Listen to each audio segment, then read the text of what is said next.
හොඳයි. ඊළඟට අපි බලමු යුගෝස්ලෝවියාවේ ප්‍රස්ථාපිරුළු. වර්තමානයේ යුගෝස්ලෝවියාව කියලා රටක් නැහැ. 89 90 වෙනකොට යුගෝස්ලෝවියාව කෑලි කෑලි වලට කැඩුනා සෝවියට් දේශීය බිඳ වැටීමත් එක්ක. නමුත් අපි බලමු යුගෝස්ලෝවියාවේ ප්‍රස්ථාපිරුළු කීපයක්. පළවෙනි එක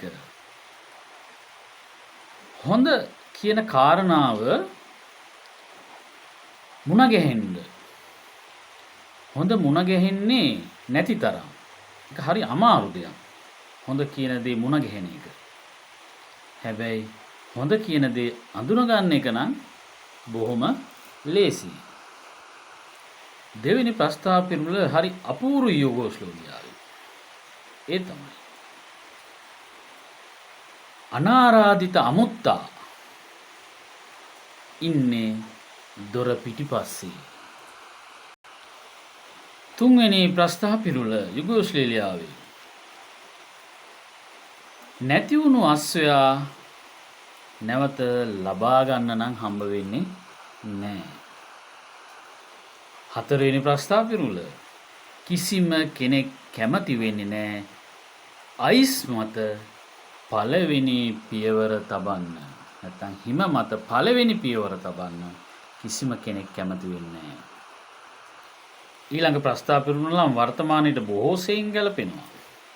ඔබේ රටට ලංකාවට ඔබට මිනිස්සෙක් අඳුන ගන්න අවශ්‍ය නම් මේ මිනිසයා මොන වගේ කෙනෙක්ද කියලා ඔහුට වගකීමක් බාර දෙන්න.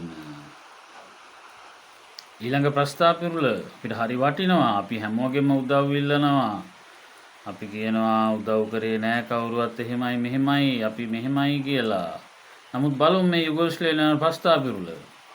ඔබ යම්කිසි පැමිණිල්ලක් කරන්න ඕන නැත්නම් ඉල්ලීමක් කරන්න ඕන උදව් කරන්න පුළුවන් කෙනෙකුට විතරයි. ඊළඟ ප්‍රස්ථාපිරුළ මේ පිරිමියා ගැන කියන්නේ.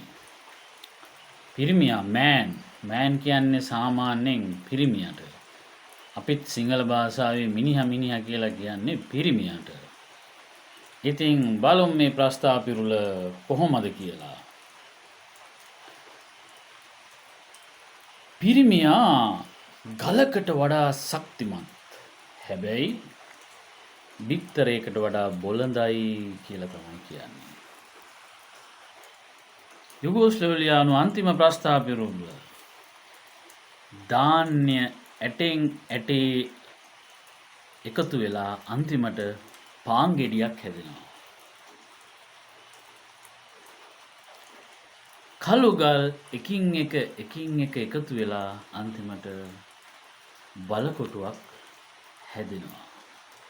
එහෙනම් තවත් රටක ප්‍රස්ථාපිරුළ වලින් ආයේ හම්බ වෙමු.